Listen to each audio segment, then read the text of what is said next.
All right. Well, good morning, everybody. Good morning.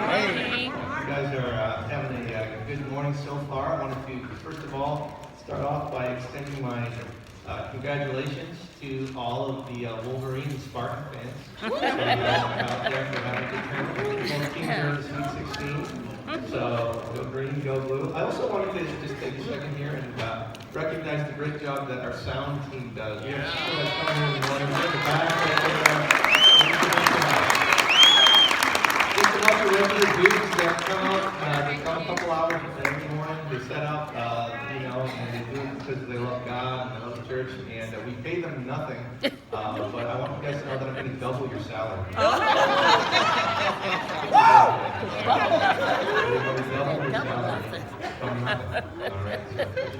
Also, I have a bittersweet announcement. I wanted to let you know that Thomas, whose brother that leads our singles ministry, is going to be moving because he got a job in Los Angeles. I'm going to get Thomas to stand on.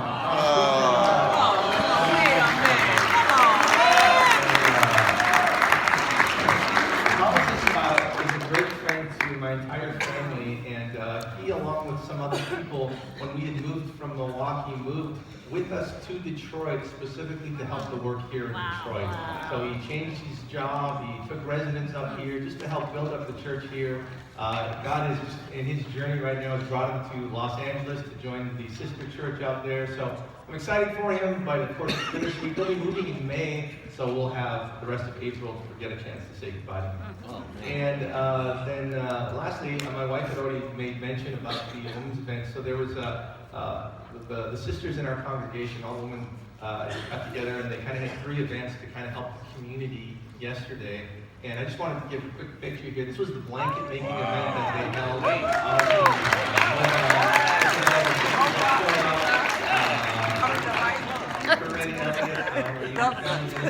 kind of headed that up. And then we had the event in Westland, right? And the girls that showed up there, and that was set up by Olumine Faulkner, also one of our youth and family. And then we had the blood drive in Ann Arbor.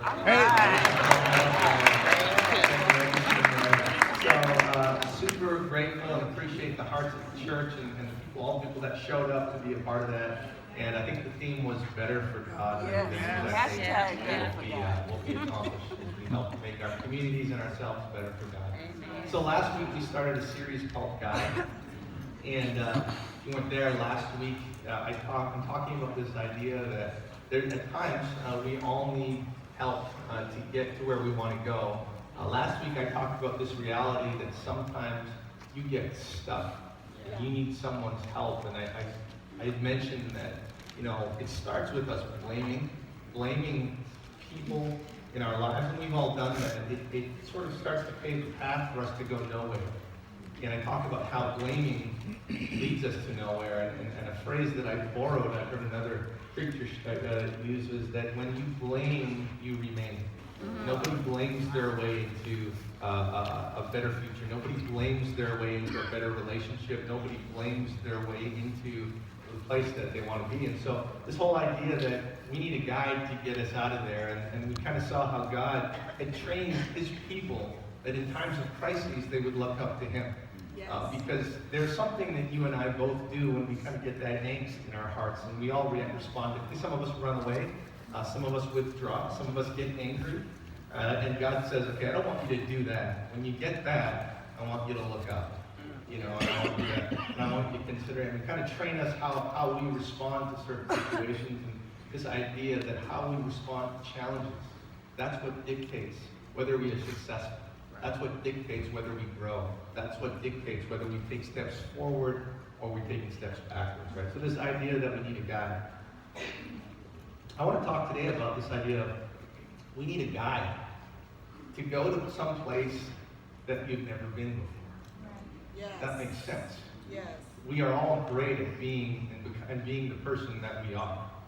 But we're not great at being someone that is more spiritual, more faithful. We're not great at being a better husband, a better spouse. We're great at being who we are. And so we need a guide. We need someone that's been there. I remember, a portion of there's a percentage of when you go to a place new that's got to do with courage, because the unknown is frightening. I remember when I was a kid, I grew up in West Coast Canada. My cousin, who lived about 15 minutes drive away, he lived in a city called Delta. It's just a suburb of the Vancouver area. And we would go to visit him. And of course, when you're a little kid, when you're 5, 6, 7, 8, there are a few playmates that are as great as cousins, right? And so I would go to my cousins, and right by his house was this sort of foresty wooded area, and there was this like huge rope that hung from like this 50-foot tree over like a really steep drop, right? And it was called the Tarzan swing. That's what all the kids called it. Hey, let's want to go try the Tarzan swing. And of course, it's pretty daunting because it's way up there, and it just swings over this really steep drop.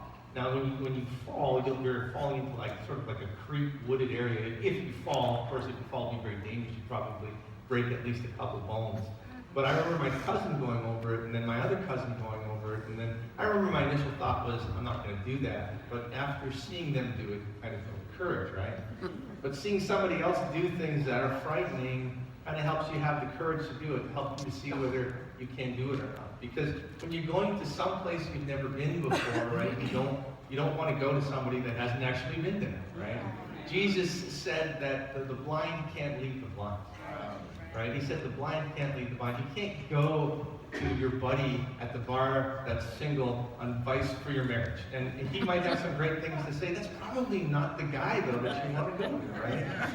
You probably don't want to go to your kids for advice about grandparenting. You know what I'm saying? And people can guess and we take stabs in the dark, but the reality of it is the blind can't lead the blind. And so that's where luckily we have the scriptures and we have Jesus to be our guide. So what I want to talk about is this idea is this is the journey that you have to ascend, to get to a higher place.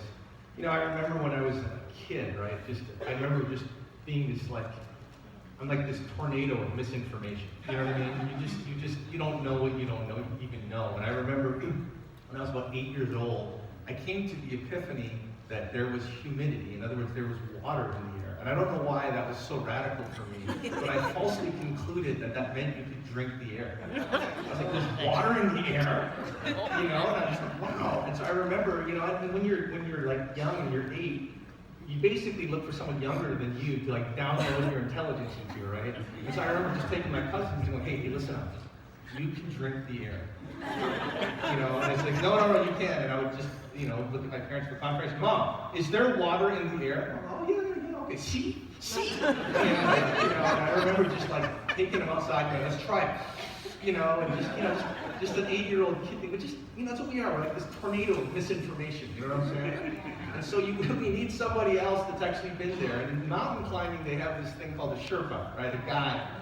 And there's things that you don't know about getting in that altitude. Now, I grew up around the mountains, right? I grew up in the West Coast Vancouver where the Rocky Mountains are, and there's altitudes where things start to happen to the body. But we need a guide, right? We need somebody that's been at a higher place than we have, right? Not just the idea of going higher, but the reality of what it means to live in a place that's higher than we are. There are some guys that had a talk with Jesus about wanting to go to a better place, wanting to go higher, and let's kind of just look at their interaction. Okay. So when James and John, the sons of Zebedee, came to him, "Teacher," they said, we want you to do for us whatever we ask." So these are apostles. You gotta give them the benefit of the doubt. These are decent guys. But here's how they come up to Jesus. "Hey Jesus, we want you to do for us whatever we ask." Now that seems pretty daunting, right? Seems probably not how we would carry ourselves. But what I want to say is that we don't really talk like this in 2019 America. We're much more passive aggressive. And so the way that we would do this is we would ask it in the form of a question. Like in America, 2019, we don't go, "Hey, take out the garbage." What we say is, "Would you like to serve like Jesus and take out the garbage?" And it's awesome, right? Questions are great because it takes it off of me and puts it on you, right? It's great, right? And so instead of asking you, "Hey, I want this," rather than saying that, we just say, "Hey, would you like to help me?" We don't say, "Hey, do me a favor." We say, "Could you do me a favor and help me out?" And so but it's the same thing, right? And so I guess a 2019 version of this would probably be something like, "Jesus, can you do us a favor?" Right? And his response to that question is the same as his response to this statement, and that's, "Well, what do you want me to do for you?" Right? That's his question, right? What What exactly are you asking? And you know, it's funny because your answers to certain questions reveal a lot about your personality, right?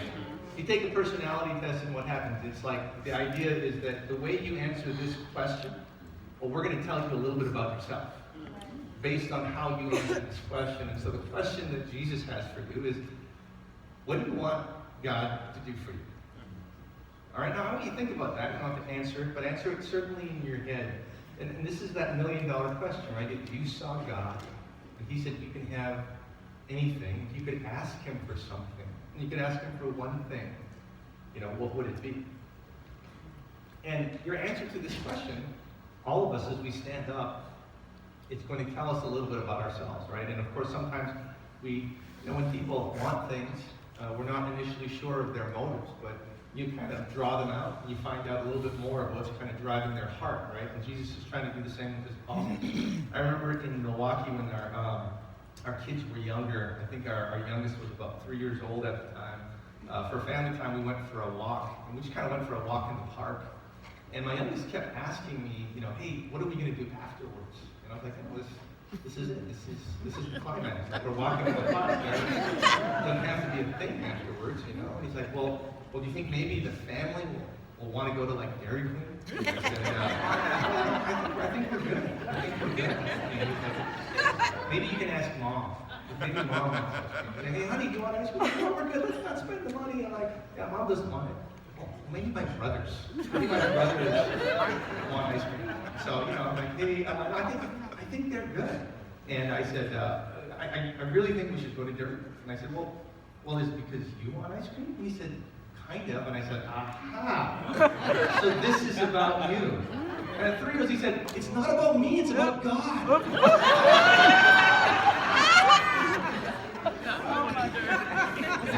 It reveals what's really in the heart.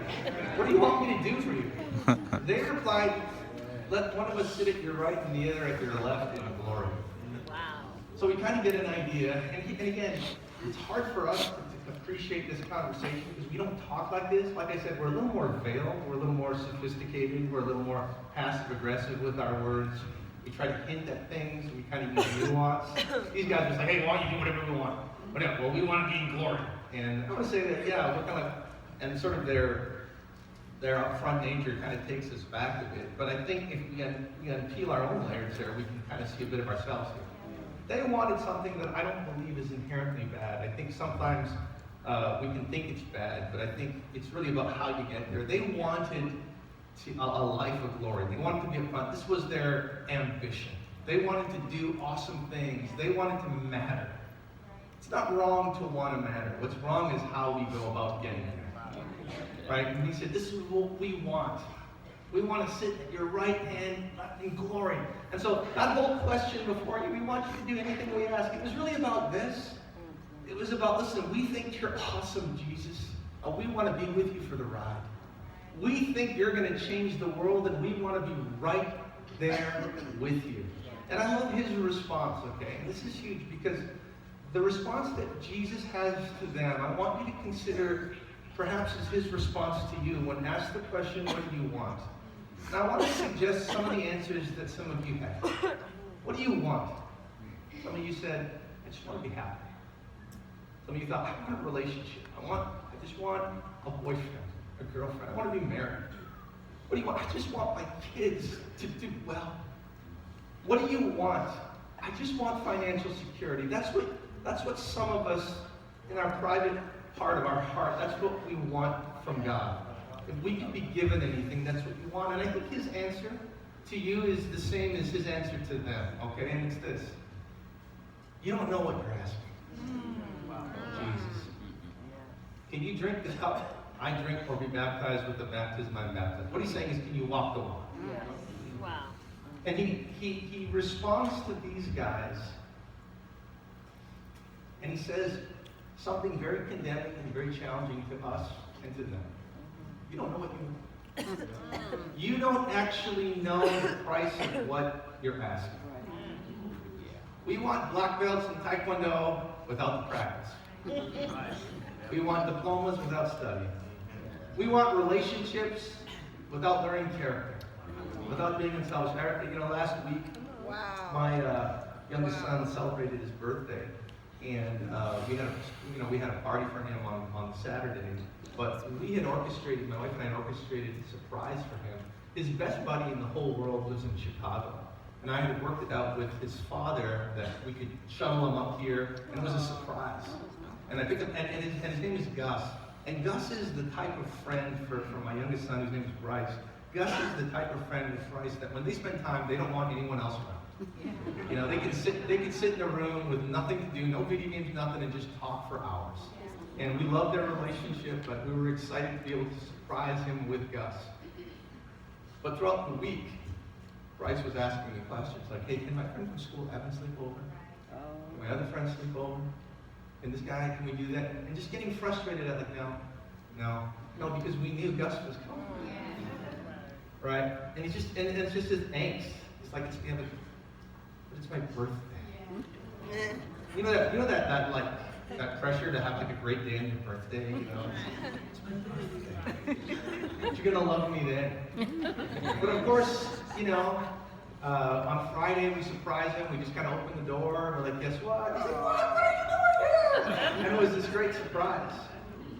But I later on followed up and I said, hey, do you understand now why I said no to Evan and all these other relations? He said, yeah, because I had a different perspective. See, what you didn't know, son, is that when you were asking for Evan to sleep over, is what you were actually asking was to kind of invade that time that you had with Gus. So you didn't know that. And the reason why I didn't know that is he didn't have the perspective that I had. Wow. And so God often says to you, he says, no, you don't have the perspective I do with things that you think that you want. You don't see this playing out the way that I do. And we can kind of get carried away with kind of our tunnel vision, right? And we get myopic with our perspectives. And we can't see here, and then we take a step back, and in this situation, he didn't know this, but what he was begging for was something he didn't want. And that was for somebody to come in his time with Gus. And he says, you don't know what you're asking. Can you walk the walk? Jesus is not so frazzled about the things that you're frazzled about. Right. Your surroundings, maybe your family, maybe your finances are going crazy. And you're a mess. You're kind of frazzled about it. This person's on my case. This spouse. He's more concerned actually not what's around you, but what's going on inside you. Right. And that's what it's about for him. And that's why he's saying you don't know what you're asking because you want to be great by the things around you, and I want to change the person inside you. Come on, Mark. You don't get that. You think that you're going to go to the mountaintop by being teleported to a mountain, and I'm saying you've got to build, you've got to train something so that you can actually get there. Woo! Right? Come on, Mark. Jesus isn't so enamored by what's around you, by what's inside you. In Matthew chapter 5, Jesus saw the crowds, he went to the mountainside and sat down. His disciples came to him and began to teach. This is the most famous sermon that he taught, right? The Sermon on the Mount. Yeah. This is how it starts off. He saw the crowds. He went up on a mountainside and sat down. And so this is Jesus on the top of the mountain. And he's kind of inviting us spiritually to come to the top. And he's going to tell us how you need to get there, okay? He's sitting on the mountain, and he's looking down, and he comes up and he says this, blessed. This is the first line, right? He says, blessed are the poor in spirit, for theirs is the kingdom of heaven. This is what I want to talk about, is the first step that you need to understand and to embrace, to going to a place that you've never been to spiritually, okay? And he says this, blessed are the poor in spirit, right? This is kind of a paradox. It's one of those things where it would have resonated with people back then, like, when people say things like, less is more, right? When we mean that, well, what are you talking about that? We like to say things like that to make people sort of pique their interest. And when we say less is more, we mean that by saying that, hey, if we addition by subtraction, we use these types of paradoxical terms to kind of get people to pay attention. Well, he said blessed, happy. Happy. This sermon was about what happiness is. Happy are the poor in spirit. Now, nobody associates happiness with being poor. Like, we'll move heaven and earth to not be poor. You know what I'm saying? It's usually the source of a lot of our unhappiness. He says, blessed are the poor in spirit. And by this word, poor in spirit in Greek, it implies the needy. It implies the actual beggars. Now, we've seen beggars if you live in Detroit, because if you go to Detroit, you see people constantly, they're begging for food. They're panhandling. And he's saying, well, blessed are you if you're one of those people spiritually. Let me rephrase this a couple ways so that it registers for us, okay? You're happy when you're constantly asking for more from God. Yeah. You're happy when you're constantly in need of God. Yeah. You're happy. The happy person is the person that knows that they can't be happy without God. Amen. That's a happy person. A person that wakes up and goes, I need God. Yeah. I need God. And God does everything to bring you to that place. Why would he do that? Why would he force me to? Because that's the actual place where happiness lies. And so as much as you can, I resent that God's making me need him, he's saying, you're not happy when you think you don't need him. Wow. And so it starts with this idea of what you really want. What do you want?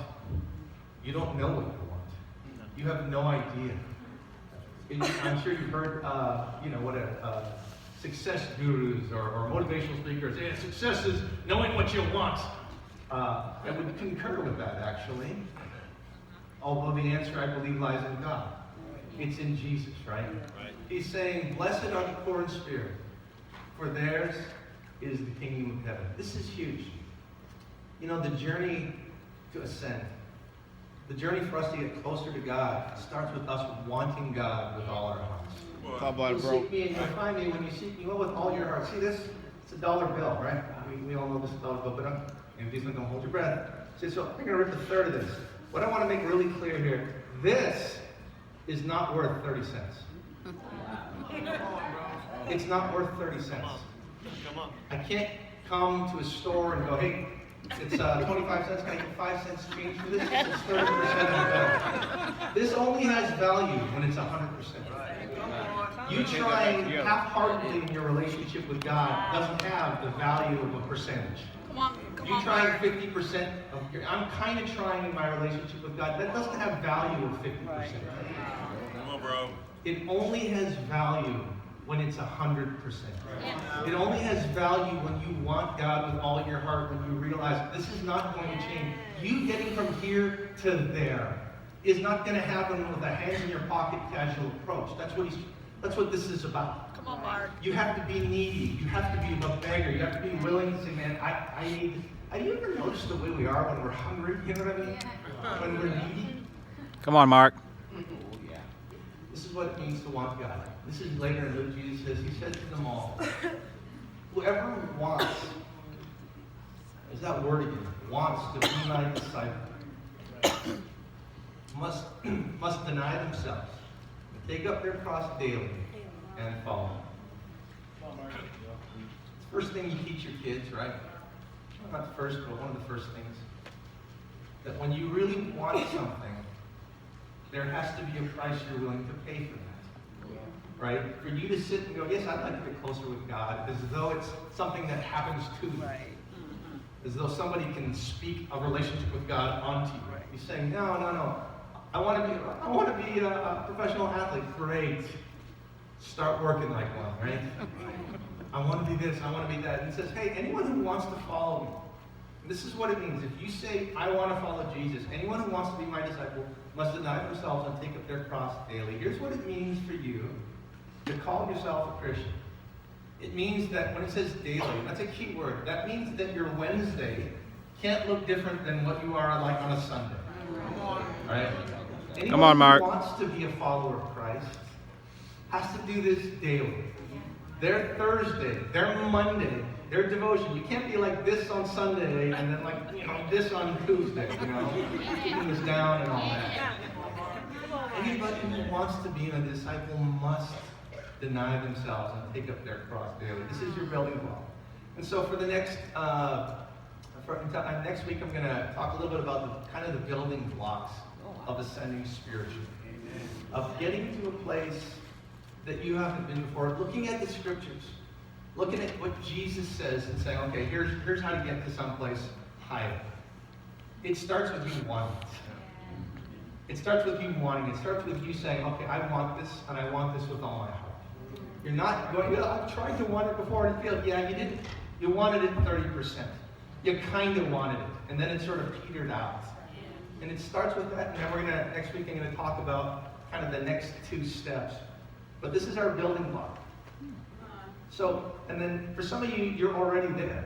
You're already like, man, I do want this. I've been wanting this for a while. I've been doing this daily. Great. We're going to talk next week and the fall, and next week about the next 2 steps about where to get to a place spiritually that we haven't been before. But let's start with money. I want to challenge and encourage everybody, if you're visiting for the first time, to turn to the person that invited you to study the Bible, to want that, to want to engage in scriptures. We don't want to be a Sunday church. Right. We want to be a church of disciples, that follow God Monday to Saturday. That's right. We want to really want this. We don't want to be 50%, but we hope that you, and as well as ourselves, that on Friday and Saturday, you're going to see discipleship. Amen? Let's pray. God in heaven, help us, God, wherever we're at, to understand some things that draw us closer to you. I pray that we can examine our wants. We can examine what we think we want, but then really lay it at your feet so that you can help us to get to the place that we really want to get to, and that's closer to you. I pray for everyone here, for what their spiritual desire, for those of us that don't have it, for it to be awakened. To really resonate in our minds and in our hearts that we need and want a close relationship with you. I pray for those of us that are already there, that we can take it even higher.